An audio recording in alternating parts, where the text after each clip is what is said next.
말씀 앞에서 정말 회개가 많이 필요한 때입니다. 그리고 사실은 깊은 절망처럼 보이지만 진짜 소망이 여러분 절망은 완전한 자신에 대한 절망으로부터 시작하는 것이 기독교의 진짜 소망이거든요. 특별히 오늘 본문은 제가 23살에 소명을 받았던 말씀 구절이기도 하고요. 오늘 예레미야가 3장 17절부터 32절 내용 보도록 하겠습니다. 17절 18절 먼저 기독하고 시작하겠습니다. 주께서 내 심령이 평안에서 멀리 떠나게 하시니 내가 복을 내어 버렸으며 18절 읽도록 하겠습니다. 시작. 스스로 이러기를 나의 힘과 여호와께 대한 내 소망이 끊어졌다 하였도다. 여러분 예레미야가 선지자지만 17절에 보니까요. 내 심령에서 이제 평안이 사라졌다. 내가 복을 내버렸다. 약간 번역이 그런데요. 그냥 이제 내 삶에서는 이제 행복은 완전히 사라졌다. 뭐 이런 표현이 되겠습니다.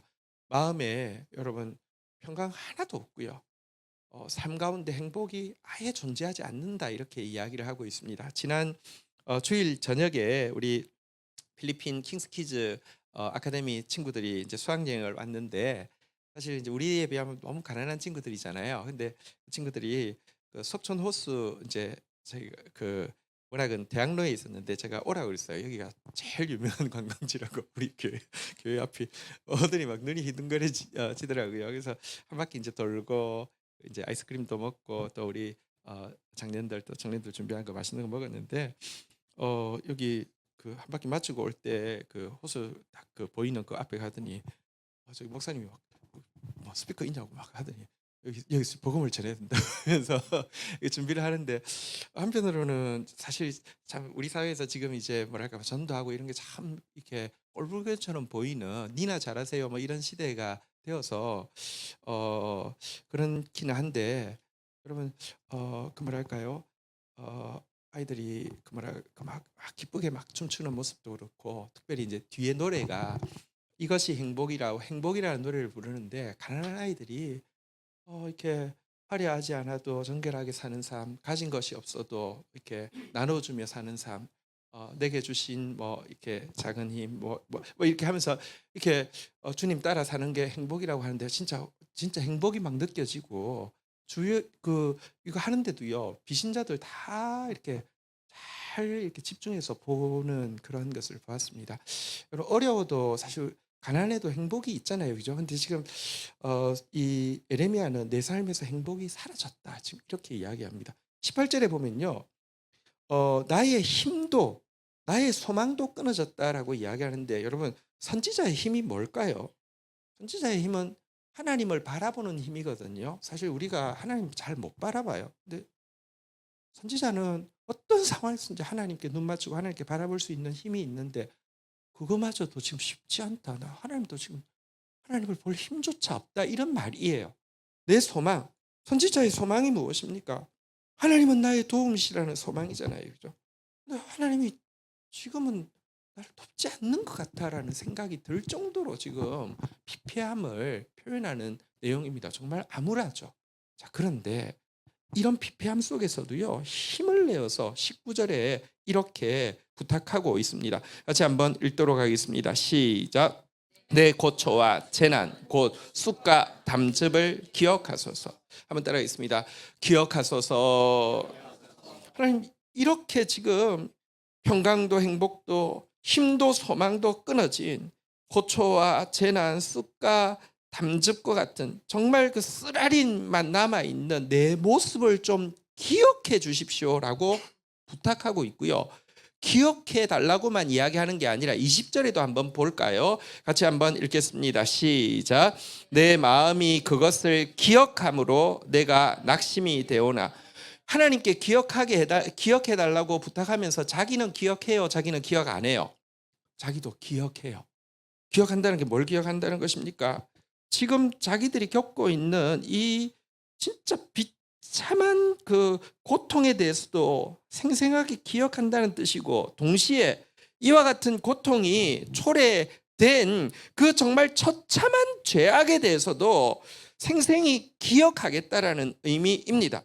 여러분 내가 이 고통도 잊지 않을 것이고 기억할 것이고 그 고통을 야기시킨 죄악에 대해서도 내가 기억할 것입니다라고 이야기하는데 솔직히 이걸 기억하는 것 자체가 고문이에요. 여기 보니까 내가 낙심이 되오나 여러분 이 지금 그냥 잊어버렸으면 좋겠어요. 생각 안 했으면 좋겠어요. 생각하면 미칠 것 같아요. 너무 비참하니까. 또 그들의 과거 멸망하기 전에 계속 멸망하지 않게 하기 위해서 그들의 죄를 지적했지만 도리어 비웃고 끝까지 죄악의 분량을 채웠던 그들의 그 부끄러움을 생각해도 미칠 것 같아요. 하지만 이 고통에도 불구하고 21절 한번 같이 읽어보도록 하겠습니다. 시작. 이것을 내가 내 마음에 담아 두었더니 그것이 오히려 나의 소망이 되었나이. 하지만 용기 내어서 하나님 기억해 주십시오. 저도 기억하겠습니다 하고 이 원인도 결과도 자기 마음에 담아서 두고 있었다라고 이야기하고 있습니다. 너무 힘들지만 이거 놓치지 않고 있었다라고 이야기합니다. 그랬더니 그것이 이 기억이 도리어 그에게 소망이 된다라고 이야기를 하고 있습니다. 기억을 회피하지 않고 기억을 직면한 것이 소망의 출발점이 되고 있다라고 지금 이야기를 하고 있습니다. 사실 여러분 에레미야 애가는 우리는 유대인도 아니고요. 우리는 지금 에레미야 애가에 나온 이런 비참한 일은 겪어본 적이 없습니다.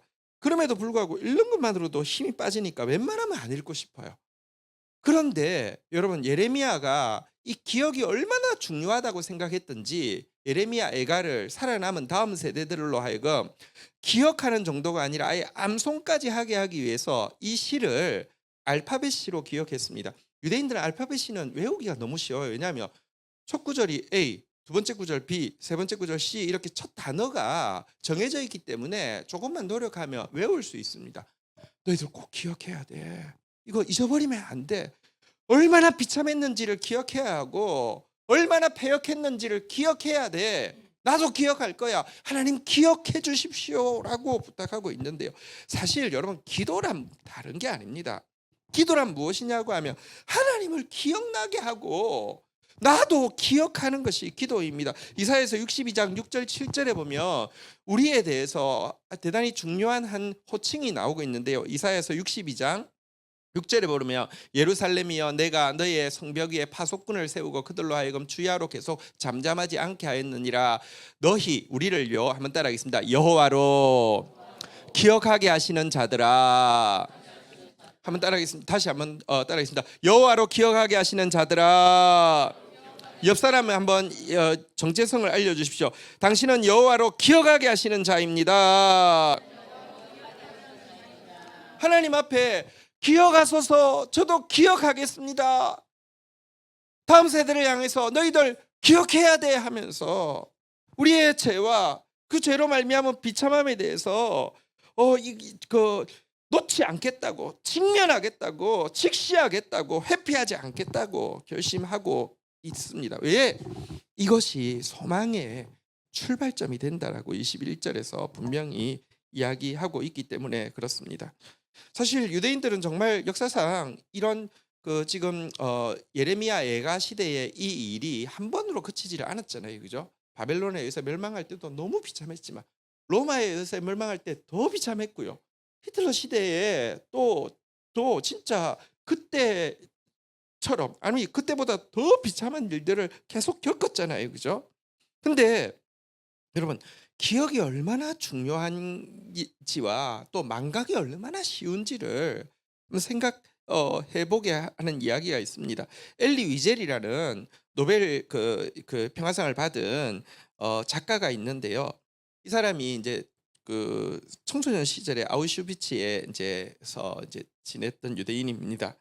아우슈비츠뿐 아니라 나치 수용소 4곳을 돌아다녔는데요. 그때 본 기억들이 너무너무 잔인합니다. 뭐 예를 들어 아들한테 아버지를 그 불구덩이에 밀어 넣게 시키는 이런 일을 하고요. 그거 하지 않으면 아들 죽이니까 아들이 아버지를 자기 살기 위해서 밀어 넣기도 하고, 혹은 아들을 교수형 시키면서 어머니를 눈 맞추고 그 죽는 장면 끝까지 눈 고개 숙이면 또 죽인다고 해서 막 이렇게 하는 장면들.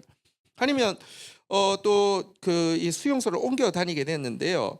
옮겨 다닐 때 기차에서 이쪽 수용소에서 저쪽 수용소로 갈 때 한 양 안에 80 명이 탔는데 내릴 때는 10 명만 살아남았습니다. 그러니까 아예 뭐 음식을 주는 것도 아니고 옷을 주는 것도 아니고 그냥 어차피 죽일 거니까 10명 살아남는데 그 살아남은 10 명한테 중간에 어떤 역에 섰을 때 구경꾼이 그 틈 사이로 빵을 던지니깐요. 아버지가 빵을 잡았어요. 그랬더니 그 아버지가 잡은 그 빵을 아들이 자기가 먹겠노라고 아버지를 때려 죽이고 그 빵을 빼앗았는데 결국은 그 빵을 빼앗은 아들을 또 다른 사람이 때려 죽이고 그 빵을 먹는, 그러니까 아비규환이죠. 그 장면 보려고 빵을 던지 넣는 거예요. 그러니까 사람이 그냥 이건 뭐 진짜 짐승이 되는 것이죠.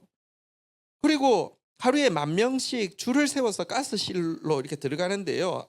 그런 갓된 아이까지 줄 세워서 가스실에 넣는데 이 엘리 위젤은 여러 번 그 줄에 섰다가 이상하게 자기 앞에서 딱 끊어져서 또 안 들어가고 안 들어가고 여러 번 하는 경험들이 있었는데요. 전쟁이 딱 끝나자마자 그 고통을 기억만 생각만 떠올려도 이건 뭐 저기 뭐랄까요? 이거 뭐 진짜 이거 그 뭐 뭐랄까요? 너무 세게 오니까 아예 무슨 일이 있었는지 기억 상실증처럼 하나도 말도 안 하고 생각도 안 하고, 생각하면 죽을 것 같으니까 그렇게 한 10년 이상을 지내게 되었습니다. 근데 한 사람, 모리악이라는 사람이 그에게 도전했습니다.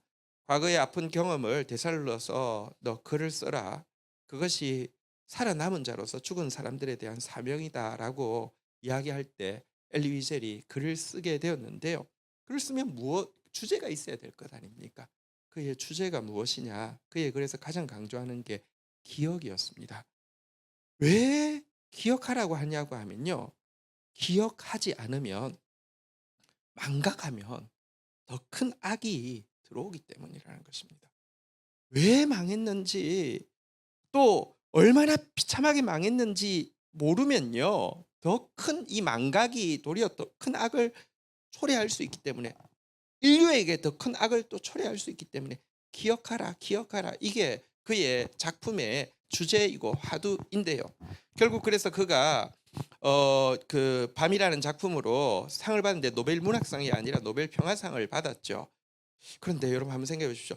사명 가지고 기억하게 하는 것은 이건 사명감으로 하지 마. 이 작업을 하면서 글로 쓰려고 하면 그때 디테일까지 다 묘사를 해야 되잖아요. 다 기억해내면 그 사람 삶이 비참하지 않았을까요? 그런데 노벨 평화상을 수상하는 자리에서 수상 소감을 이렇게 이야기했습니다. 죽음의 왕국에서 간신히 빠져나온 사람보다 더 감사하는 마음으로 살아가는 사람은 아무도 없을 것입니다라고 하면서 기억이 감사를 불러일으켰다라고 고백을 하게 되었습니다. 어 악에 대해서 끊임없이 경고하는 하기 위해서 기억을 되살렸지만 그 기억이 되살아나고 나니까 자기가 아직까지 살아있는 것, 인류가 아직까지 그 나치의 큰 악으로부터 멸망하지 않은 것 자체가 하나님의 은혜임을 알고는 매일 그냥 덤으로 사는 인생으로서 감사를 놓치지 않게 되었다, 이것입니다. 사실 그의 왼팔뚝에 있는 죄수번호 A7713을 사실 너무 흉하잖아요, 그죠? 지울 수 있을 텐데 평생 안 지웠다고 합니다. 임종할 때까지 안 지웠다고 해요. 그런데 또 여러분, 사실 유대인이라는 한계가 있거든요. 사람이 뭐랄까요, 자기가 있는 곳의 한계는 뚜렷합니다. 이거 어쩔 수 없는, 인간은 그래서 인간이 전적으로 막 무슨 뭐랄까 모델이 될 수는 없습니다.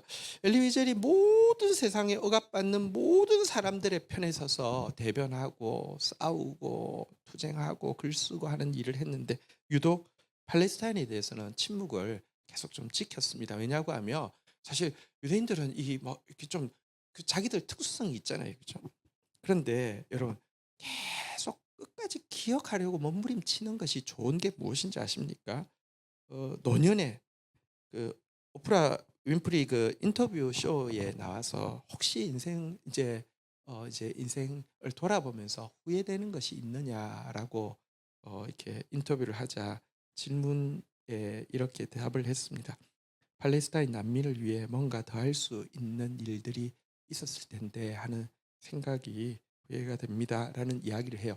근데 이게요, 사실 유대인들 특수성에서는 이 정도까지 나온 것도 대단한 것이지만 이게 기억하려고 몸부림쳤기 때문에만 나올 수 있는 것이지, 망각하면요 자기들이 그렇게 당해놓고 똑같은 입장이 되어도요 전혀, 여러분, 그 상대방을 생각을 못하는 게 인간이잖아요, 그죠?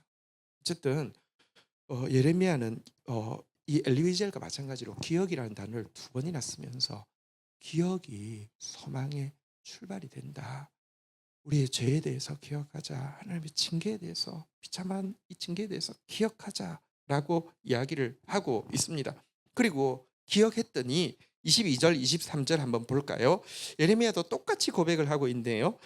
제가 22절 읽고 23절 여러분이 있습니다. 여호와의 인자와 긍휼이 무궁하심으로 우리가 진멸되지 아니함이니이다. 23절 읽겠습니다. 시작. 이것들이 아침마다 새로우니 주의 성실하심이 크시도소이다. 한번 생각해 보십시오. 지금 당하고 있는 이 비참한 일을 그냥 마치 앞으로 글을, 엘리 위절처럼 글을 쓸 것처럼 하나도 빠짐없이 다 기억하고, 또 이 비참함을 초래한 그들의 그 정말 참담한 죄악에 대해서도 기억을 했더니 미치는 게 아니라 여호와의 인자와 긍휼이 무궁하십니다. 무엇을 보면 알 수 있냐고 하면, 이런 죄인인 우리가, 이 민족이 아직도 완전히 진멸되지 않은 거 보면 확실합니다.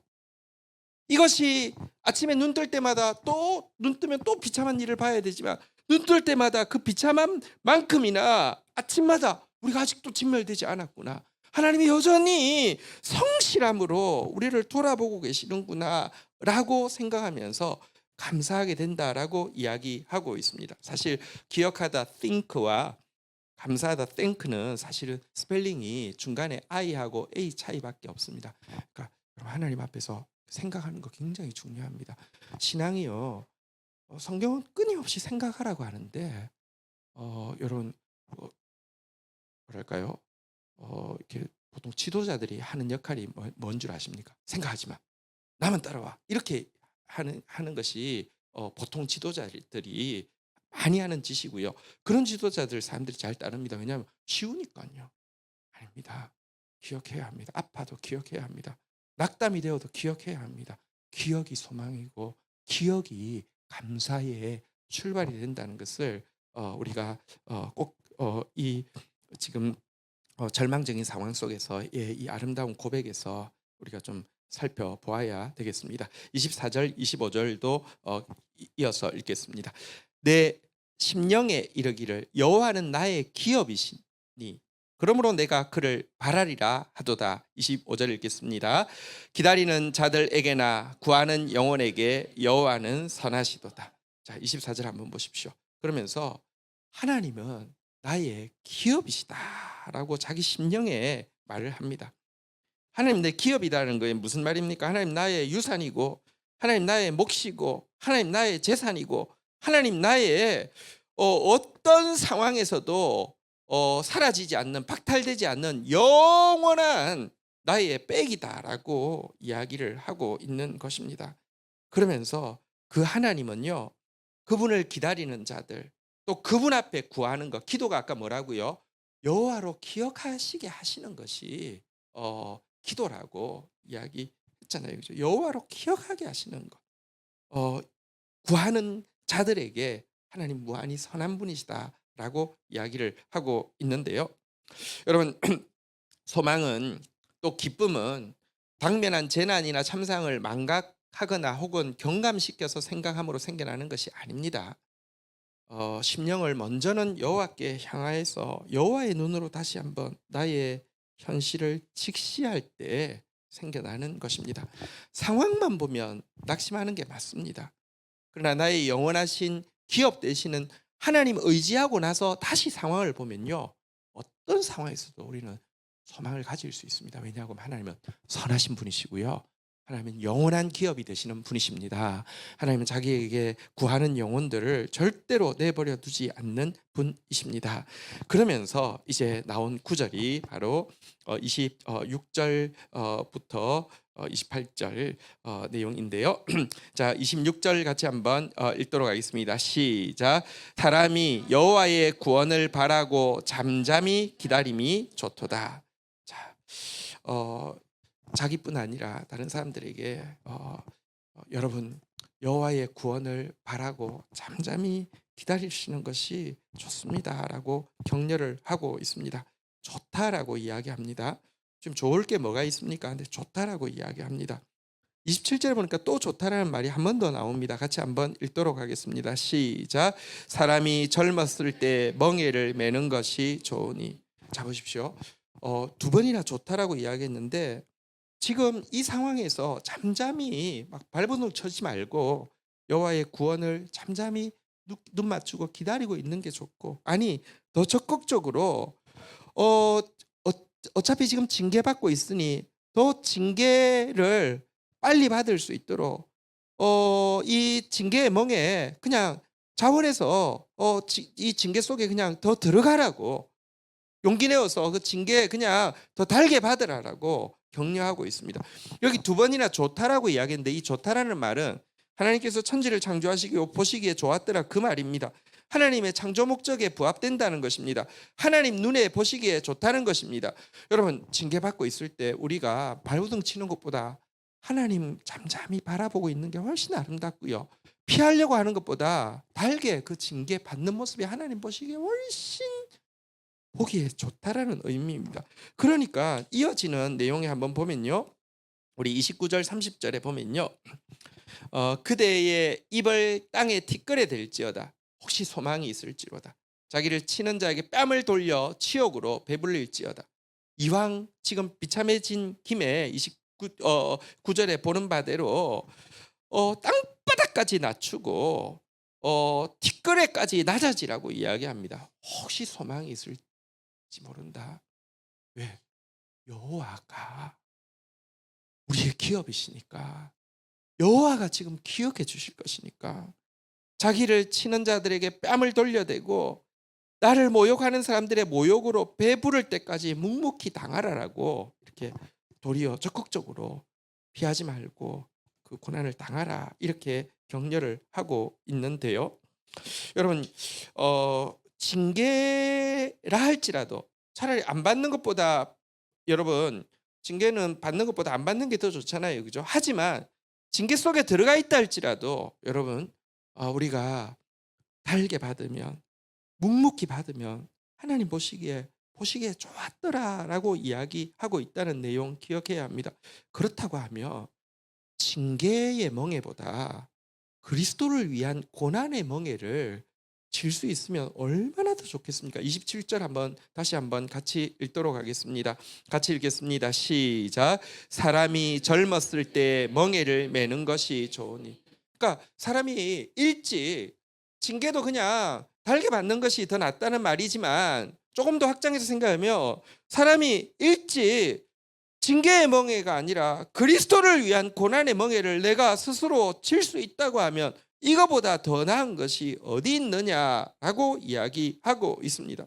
또한 하나님께서는요, 사랑하는 자에게 그리스도를 위한 고난의 이 그 멍에를 얹어 주시기도 합니다. 이때 28절 한번 볼까요? 같이 한번 읽도록 하겠습니다. 시작.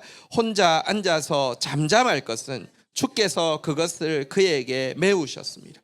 그리스도의 고난을 나한테 얹어 주셨으면 여러분 주님께서 하신 일이기에 이거 감사한 마음으로 그냥 그거 메고 있으라 이렇게 이야기하고 있는 것입니다. 제가 사실 뭐 좀 자의식 과잉 아닐까요? 23살이 무슨 그 뭐 출판을 시작하라는 게 말이 안 되잖아요, 그죠? 근데 그게 하나님이 집회가 왜 중요하냐고 하면요, 뜨거운 마음으로 함께 모여서 하나님 함께 바라고 함께 기도하고 있으면 하나님이 강하게 말씀을 하십니다. 90년도 선교 한국 대회 때였는데요. 5천 명이 모여서 같이, 그때가 아마 한국 교회 제일 절정이었고 선교도 제일 절정이었던 것 같아요. 막 진짜 진짜 전심으로 기도하고 전심으로 바라보는데 가끔 이야기했지만 그중에 5천 명 중에서 1등이 저였습니다. 왜냐고 하면 그 뭐 강사들이 원샷으로 나온 것은 있지만 5천 명 중에 단독 그 참여자 중에 단독 컷으로 찍힌 사람은 저 하나였습니다. 마지막 날 저 미친 듯이 찬양하는 장면이 찍혔어요. 근데 그때 하나님이 제가 다음 세대 자녀들을 위해서 그때 조그마한 교회에서 매일 주보 하나의 그 선생님 칼럼이라고 제가 뭐 작가도 아니고 한데 아이들이 어떻게 하면 한 주일을 좀 더 이렇게 그 죄 안 짓고 하나님 위로 가는데 살 수 있을까 해서 선생님 칼럼이라는 거를 쓰는데 이거 진짜 그때는 컴퓨터도 없었어요. 펜으로 쓰면요. 여기 주보 앞면에 반칸이거든요. 그 몇 자 안 들어가요. 근데 그걸 8시간씩 썼어요. 그러니까 내가 생각해도 이건 좀 편집증 같아요. 그래서 신앙이 좋은 형한테 상담도 했어요. 제가 이거 너무 지나친 거 아닐까요? 상담해놓고 그 사람이 뭐라고 지나치다고 이야기했겠죠. 그래서 소용없어요. 계속 그렇게 썼어요. 계속 그렇게 그런데 내가 막 쓰다 보니까 우리 아이들은 그런데 한국 교회에 너무 많은 아이들이 있는데 어떻게 하지 이런 생각이 항상 있었어요. 근데 집회 기간에 마지막 날 기도하는데 하나님 우리 다음 세대들 이러다가 다 이렇게 생겼어요. 어떻게 하죠? 하는데 누가 좋은 책을 만들어서 주면 제가 가서 청소도 하고 정말 저 잘할 자신 있는데 좀 제발 좀 누구 좀 연결시켜 주세요 했더니 네가 해라 이렇게 하시는 게요. 이게 그게 그러니까 여러분 그렇게 막 잘못도 들을 수 있지만 그러니까 어쨌든 이게 집회가 여러분 중요한 게 우리가 이번에도 캠프하는 게 중요한 게요. 인생을 좌우하는 말씀들이 그런 시간들을 통해서 하나님 임할 수 있기 때문에 중요한 거예요. 함께 하나님 바라보니까. 그래서 그것 때문에 그때부터 6개월 동안 점검하는 기도를 했어요. 와, 했다고 바로 시작하면 큰일 납니다. 아닐 수도 있거든요. 6개월 동안 기도했습니다. 하나님, 난 돈도 없고 신학생도 아니고 지방 사람이고요. 부산에 있고 뭐 책은 그때 만들려고 하면 다 인쇄소 막 디자인 막 다 서울에 있는데 여건이 안 되는데 그럼에도 불구하고 시작하는 게 믿음의 겸손임을 하겠습니다. 하지만 하나님 뭐 신학교도 가서 제가 목회할 생각은 그때 없었지만 글 때문에 글 써야 되면 신학교도 가고 또 돈도 모으고 또 뭐 이렇게 여건이 되어서 서울에도 올라오고 뭐 이렇게 갖추어서 하는 것이 군대도 안 갔다 왔으니까 군대도 갔다 와서 하는 것이 믿음의 겸손임을 그렇게 하겠습니다. 어떻게 할까요? 했더니 6개월 기도하고 나니까 주신 말씀이 27절, 28절이었습니다. 사람이 젊어서 멍에를 매는 것이 좋으니 혼자 앉아 잠잠할 것은 주께서 그것을 그에게 지우셨습니다. 이것은 뭐랄까요? 진짜 아무것도 아니지만 그리스도를 위한 수고, 고난의 기회를 주신 것이잖아요. 그죠? 그리고 이 말씀 앞에서 예, 제가 잠잠히 하겠습니다 했더니 하나님께서 일을 하시는 것을 진짜로 경험을 하게 되었죠. 여러분 성경에는 이렇게 이야기합니다. 베드로전서 4장 13절. 진짜 우리가 즐겁게 매야 할 일찍 매야 할 멍에가 있습니다. 같이 한번 읽도록 하겠습니다. 시작. 오히려 너희가 그리스도의 고난에 참여하는 것으로 즐거워하라. 이는 그의 영광을 나타내실 때에 너희로 즐거워하고 기뻐하게 하려 함이라. 그리스도의 고난에 참여하는 것. 그리스도의 고난이 무엇일까요? 그리스도의 남은 고난이 무엇일까요? 그리스도께서 구원하시는데 여러분 조금이라도 힘을 덜 써서 우리가 용을 써야 될 부분이 있을까요? 그 말이 아닙니다. 그리스도의 대가 지불은 완벽합니다. 그런데 그리스도의 남은 고난 혹은 그리스도의 고난이란 무슨 말이냐고 하며 그리스도께서 지금 이 땅에 계신다고 하며 그리스도께서 흘리실 눈물에 그리스도께서 흘리실 땀방울에 참여하는 것을 그리스도의 고난에 참여 않는 것이라고 이야기합니다. 그리스도의 눈으로 그리스도의 마음으로 그리스도의 손발이 되어서 하는 것이요. 내 문제도 큽니다. 그거 만만치 않죠.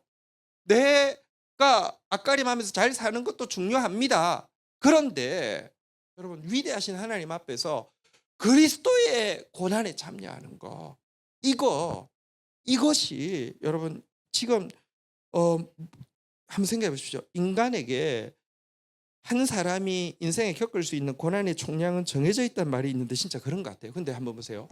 내가 잘못해서 징계의 멍에를 매든지 아니면 그리스도의 고난의 멍에를 매든지 이거 다 합쳐서 결국 내가 질 수 있는 총량이 정해진다고 하며 이왕이면 여러분 그리스도를 위한 고난을 많이 지며 징계의 멍에는 덜해지지 않겠습니까? 기뻐하고 즐거워하게 하기 위해서 이거 지라고 우리에게 부탁하고 있습니다. 기억하십시오. 우리가 은혜를 왜 받습니까? 빌립보서 1장 29절에 보면 이렇게 이야기하고 있습니다. 읽겠습니다. 시작. 그리스도를 위하여 너희에게 은혜를 주신 것은 다만 그를 믿을 뿐 아니라 또한 그를 위하여 고난도 받게 하려 하십니다. 여러분 은혜만 받으려고 하지 마십시오. 은사만 받으려고 하지 마십시오. 응답만 받으려고 하지 마십시오. 받았으면 주님 나도 그리스도를 위한 고난에 이제 참여하기 원합니다. 이 고백을 가지기를 원하십니다. 왜? 그것이 그리스도의 나라가 임할 때 우리로 하여금 진짜 기뻐하고 그의 영광을 함께 받게 할 것이기 때문입니다. 자녀면 상속자잖아요. 그리스도의 영광을 함께 받기 위해서 고난도 함께 받아야 하는 것입니다. 그리고 여러분 그리스도의 고난이 고린도후서 1장 5절에 보면요. 그리스도의 고난이 넘친 만큼 우리가 받는 위로도 그리스도로 말미암아 넘친다 그랬는데요. 이게 영적인 법칙입니다. 그리스도를 위한 고난을 받은 게 없으면 그리스도께 받는 위로도 별로 없습니다. 그리스도를 위해서 받는 고난이 많으면 그리스도로 말미암는 위로도 넘치게 됩니다. 그래서 여러분 오늘 이 말씀 사람이 젊었을 때 멍에 매는 것이 좋다고 그랬는데 뭐 지금 이제 나이로 젊고 많고를 떠나서요. 우리 찬송가에 이런 선한 목자 되신 우리 주라는 찬송가의 4절 마지막 가사에 이런 뜻이 노래가 있어요. 한번 따라하겠습니다. 일찍 주의 뜻을 따라 살아가게 하시고 그러니까 하나님 뜻 빨리 알고 빨리 간파하고 그 뜻대로 살아가게 하셔서 주의 크신 사랑 베푸사 따라가게 하소서. 주님 나에게 크신 사랑 크신 은혜 베푸셔서 따라가게 하소서. 뭘 따라갈까요? 십자가의 길을 따라가게 하소서. 그리스도의 고난에 일찍 주의 뜻을 따라서 동참하게 해주십시오. 이런 찬양인데요. 여러분 그런 축복을 우리가 함께 누리게 되기를 주의 이름으로 축원드립니다. 마지막 31절 32절 보도록 하겠습니다. 이는 주께서 영원히 버리지 아니하실 것임이며 32절 같이 읽겠습니다. 시작. 그가 비록 근심하게 하시나 그의 풍부한 인자하심을 따라 긍휼히 여기실 것이며 33절만 우리 한번 오늘 본문 아니지만 여기까지만 한번 같이 읽겠습니다. 시작. 주께서 인생으로 고생하게 하시며 근심하게 하심은 본심이 아니시로다. 자, 여러분 사실 예레미야 애가가 그 알파벳이라고 했는데요. 그래서 히브리 알파벳이 22자이기 때문에 1장 22구절, 2장 22구절, 4장 22구절, 5장 22구절 돼 있는데 중간에 있는 3장은 66구절입니다. 그래서 한 알파벳당 3글자를 배정했는데요. 그러면 3장이 이 예레미야 애가의 딱 중간이고요. 3장 중에서도 66절에 딱 절반을 나누게 되면 31, 32, 33절이 딱 중간이 되거든요. 근데 이게 예레미야 애가의 핵심 내용입니다. 이 무시무시한 징계 가운데서도 여러분 31절이 무엇이라고 이야기합니까? 주께서는 영원토록 버리지 않을 것이다. 우리가 징계의 멍에 달게 받고 하나님 앞에 묵묵히 기다리고 잠잠히 기다리고 있으면 회개한 인생을 하나님은 절대로 영원토록 버리지 않으신다. 이게 이 예레미야 애가에서 이야기하고 있는 핵심입니다. 진짜 잠잠히 진짜 달게 징계 받으면요 절대 버리시지 않는 분이십니다. 할렐루야. 또 32절에서 보면요 그가 비록 근심하게 하시나 지금은 정말 큰 근심이 그들 가운데 임해 있죠. 하지만 잠잠하게 그리고 달게 그 징계를 받으면요 한번 따라하겠습니다. 풍부한 인자하심을 따라. 하나님 얼마나 풍부한 분이십니까? 하나님이 풍부한 인자하심을 따라 갚아주시고 긍휼히 여겨주시며 과거에 아팠던 일이 기억도 나지 않을 만큼 나의 눈에 눈물을 주의 병에 담으시고 나면요 그것이 보석으로 다이아몬드로 바뀌게 하실 만큼 하나님은 돌아보실 것이다라는 것입니다. 지금 너무 혹독한 이 징계 앞에서 재앙이고 저주라고 생각하는 그들에게 여기 그 이제 딱 중간이니까요. 33절 이렇게 여기 보면 우리로 하여금 고생하게 하는 것, 건심하게 하는 것 본심이 아니라고. 하나님의 마음은 재앙이 아니고 평강이고 미래와 희망이라고 지금도 예레미야 애가를 통하여서 이야기하고 있습니다. 오늘 말씀에서 키워드들만 한 번 더 따라하겠습니다. 기억, 감사, 소망. 기억하는 만큼, 직시하는 만큼 감사할 수 있고 소망이 시작되어집니다. 그리고요, 여러분, 징계에 멍해든지 아니면 지금 우리에게 아직까지 민족 교회도 아직까지 희망이 남아 있고요. 이 나라도 아직까지 소망이 남아 있습니다. 지금 그리스도께서 이 나라에 계시며 어떤 눈물을 흘리실까요? 어떤 일을 하실까요? 어떤 탄식으로 하나님 아버지 앞에 매달릴까요? 그걸 우리가 대신하는 것을 그리스도의 고난이라고 하잖아요. 그죠? 이 고난으로 달게 받고요. 잠잠히 그 짐을 치고 가면요. 하나님은 우리의 기업이 되시고요. 풍부한 인자하심으로 갚아 주실 것입니다. 재앙이 아니고 소망입니다. 할렐루야. 우리 함께 자리에서 일어서시겠습니다.